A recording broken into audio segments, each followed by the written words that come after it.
Aujourd'hui, le football est partout. Dans les rues de Rio, sur les terrains poussiéreux d'Afrique, dans les stades gigantesques d'Europe ou les cours d'école du monde entier, des milliards de personnes vivent pour ce sport. Mais derrière les stars, les coupes du monde et les clubs milliardaires, une question demeure. D'où vient réellement le football? Contrairement à ce que beaucoup pensent, le football n'est pas né du jour au lendemain en Angleterre. Son histoire est bien plus ancienne, plus sauvage, et parfois même violente.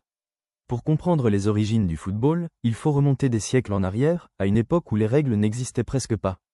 Les premières traces de jeux ressemblant au football apparaissent dans la Chine antique, il y a plus de 2000 ans.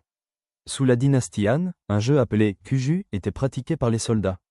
Le principe était simple, envoyer une balle dans une ouverture suspendue, principalement avec les pieds, sans utiliser les mains. Le Cuju servait à entraîner les militaires, mais aussi à divertir la noblesse. Certains historiens considèrent même ce jeu comme le plus ancien ancêtre officiel du football moderne. Mais la Chine n'était pas la seule civilisation à jouer avec un ballon. Dans la Grèce antique, un jeu appelé Episkairo opposait deux équipes dans des affrontements très physiques. Les Romains, eux, pratiquaient Harpastum, un sport brutal où il fallait transporter une balle dans le camp adverse. Là encore, les contacts étaient violents et les règles assez floues. Ces jeux anciens avaient un point commun, ils mélangeaient compétition, stratégie et esprit collectif. Pourtant, ils restaient très éloignés du football moderne. Le vrai tournant arrive bien plus tard, au Moyen Âge, en Europe. À cette époque, des formes primitives de football apparaissent dans plusieurs villages anglais et français. Mais attention, il ne s'agissait pas du football élégant que l'on connaît aujourd'hui. Ces matchs étaient de véritables batailles. Parfois, des centaines de personnes participaient en même temps. Il n'y avait quasiment aucune limite de terrain. Les joueurs traversaient des rues, des champs, des rivières. L'objectif était simplement d'amener une balle jusqu'à un point précis du village adverse. Les coups étaient autorisés, les blessures fréquentes, et les morts, parfois réelles. En Angleterre, ces affrontements étaient tellement chaotiques que plusieurs rois tentèrent d'interdire ce mob football. Au XIVe siècle, le roi Édouard III jugeait que ces jeux détournaient les hommes de l'entraînement militaire au tir à l'arc, essentiel pour la guerre. Mais malgré les interdictions, le peuple continuait de jouer.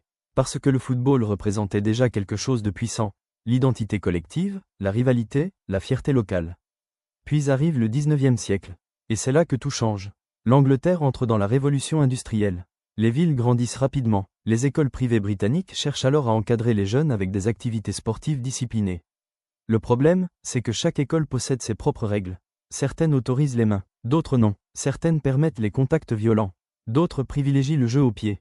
Le chaos règne encore. Alors, en 1863, plusieurs clubs et écoles anglaises se réunissent à Londres pour créer des règles communes. Cette réunion historique donne naissance à la Football Association. C'est un moment décisif. Le football moderne vient officiellement de naître. Les nouvelles règles interdisent notamment de porter le ballon avec les mains. Ceux qui refusent cette règle finiront par créer un autre sport, le rugby. À partir de ce moment-là, le football commence à se structurer rapidement. Les premiers clubs apparaissent, les premières compétitions aussi, et surtout, le sport devient accessible aux classes populaires. Les ouvriers jouent après le travail. Les villes créent leurs équipes. Les rivalités explosent. Très vite, le football dépasse les frontières anglaises. Les marins, commerçants et étudiants britanniques exportent le jeu partout dans le monde. En Amérique du Sud, notamment en Argentine, au Brésil et en Uruguay, le football trouve un terrain idéal. Et il va littéralement devenir une religion.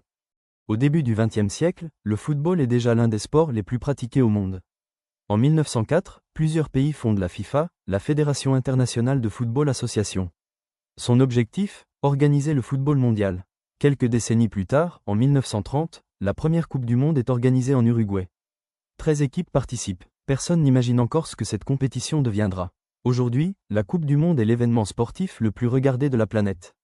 Mais le football ne devient pas immense uniquement grâce aux compétitions. Il devient immense parce qu'il est simple.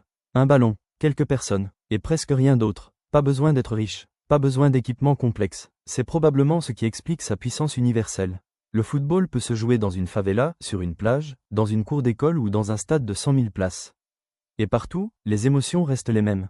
La joie, la tension, la frustration, l'espoir. Le football est devenu bien plus qu'un sport. Il est parfois politique, parfois culturel, parfois même social. Certaines guerres ont été arrêtées temporairement pour regarder des matchs. Des joueurs sont devenus des symboles nationaux. Des peuples entiers se sont reconnus à travers une équipe.